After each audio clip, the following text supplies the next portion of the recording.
Brain tumors in children most often occur in the posterior fossa. The most common benign brain tumor is a low-grade juvenile pilocytic astrocytoma. The most common malignant brain tumors in children are the medulloblastoma and PNETs.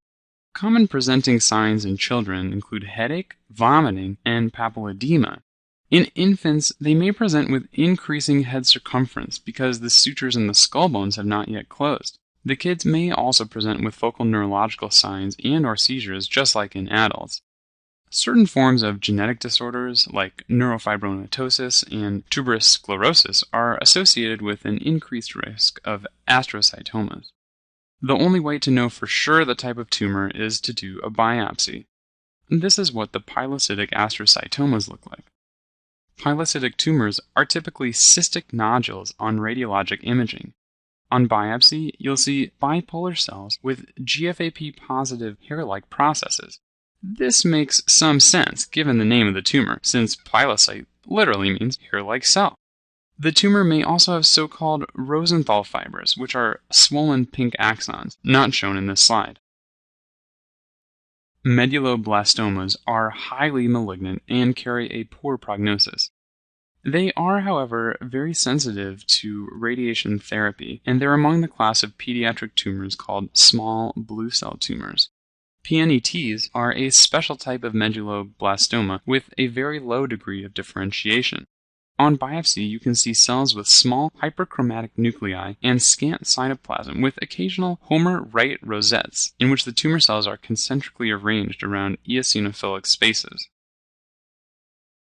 Ependymomas are uncommon glial tumors that arise from the ependymal cells lining the ventricles. They're usually slow-growing tumors, most commonly arising in the fourth ventricle. They characteristically form perivascular pseudorosettes. So if we break down that term, we have peri, around, vascular, for vessels, pseudo for appearing, and rosettes, that's the shape. Hemangioblastoma are characterized by lipid inclusions, which you'll see in the photo as the red staining, that occur amid delicate capillaries, along with intervening large cells that have foamy cytoplasm. If we break down the term, hemangio for blood vessels, blast meaning very undifferentiated cells, and oma. The main thing to remember is that these tumors are commonly associated with von Hippel-Lindau syndrome. What other tumors did we mention that are associated with VHL? So there were several: retinal angiomas, renal cell carcinoma, pheochromocytoma, pancreatic cysts, and also neuroendocrine tumors. Craniopharyngiomas are often confused with pituitary adenoma because they occur in the same area, the sella turcica. They are derived from epithelial cells of Rathke's pouch. Craniopharyngioma can cause similar symptoms to a pituitary adenoma by its compression of nearby structures. Compression of the optic chiasm causes a bitemporal hemianopia. Compression of the pituitary stalk may cause growth abnormalities, but these tumors can be distinguished from pituitary adenomas, as craniopharyngiomas often have cysts and calcifications seen on radiologic imaging. Also, the hormonal profile is different.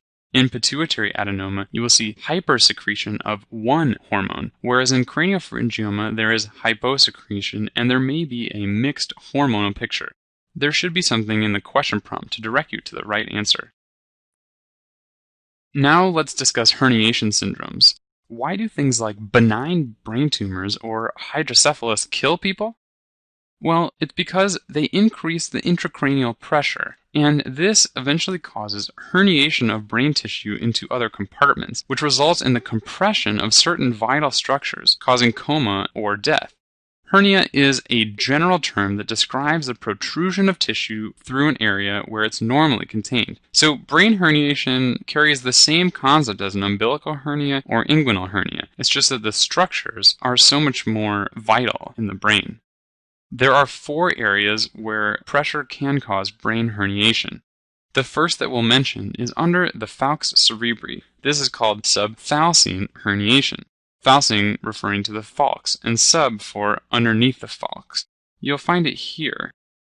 The most dangerous sequela of subfalcine herniation is compression of the ACA, which causes frontal lobe infarction. And why is it the ACA? Well, think about the anatomy.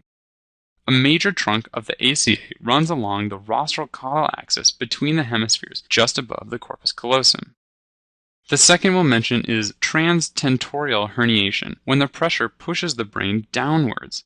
The brain can either move down centrally, thereby compressing the upper brainstem, or it can move horizontally, in which case it would compress the medial temporal lobe. In central herniation, it compresses the brainstem rostral to caudal. So if you look at an atlas, you'll find the structures in the midbrain, and you can think about the symptoms that would occur. A major portion of the midbrain is devoted to the reticular system, which mediates consciousness and arousal. So first, the patient becomes confused and drowsy. The nuclei of cranial nerve 3 are in the midbrain, so the pupils become small and react very little. They have so-called doll's eyes. Later, upper motor neuron signs appear, like bilateral Babinski, immature reflexes, and decorticate posturing. Eventually, the respiratory centers, which are also in the medulla, are damaged, leading to death. The uncus is the medial temporal lobe, so uncal herniation is herniation of the uncus into the tentorial opening. We'll discuss this more in the next slide.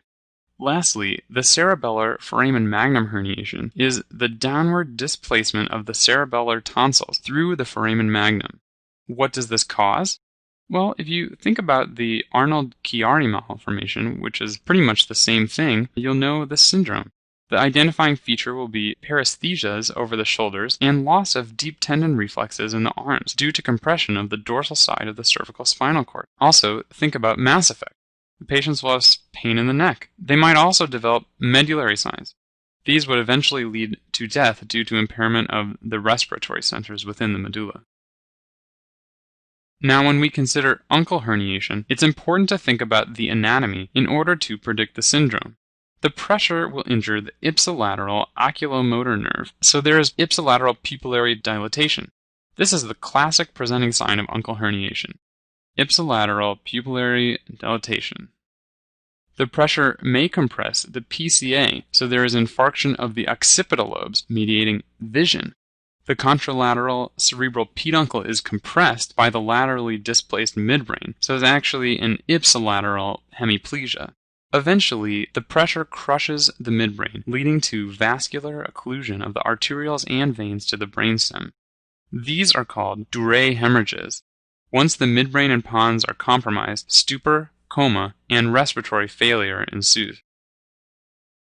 Now we'll just briefly mention some differential diagnoses for brain lesions. Much of diagnosis in neurology is based on the focal neurological findings and radiologic imaging, so this is just a quick handy aid of some high-yield lesions. Now, what if you had a ring-enhancing lesion, particularly if that was in an AIDS patient? Here, your top idea is AIDS lymphoma occurring in the CNS. What about a heterogeneous appearing lesion with ring enhancement in a 65-year-old man? Maybe this person has new-onset seizures. Now, what are you thinking about? How about GBM, glioblastoma multiforme? And last, a uniform lesion attached to the meninges in a 40-year-old woman presenting with new-onset seizures? Alright, attached to meninges, so meningioma.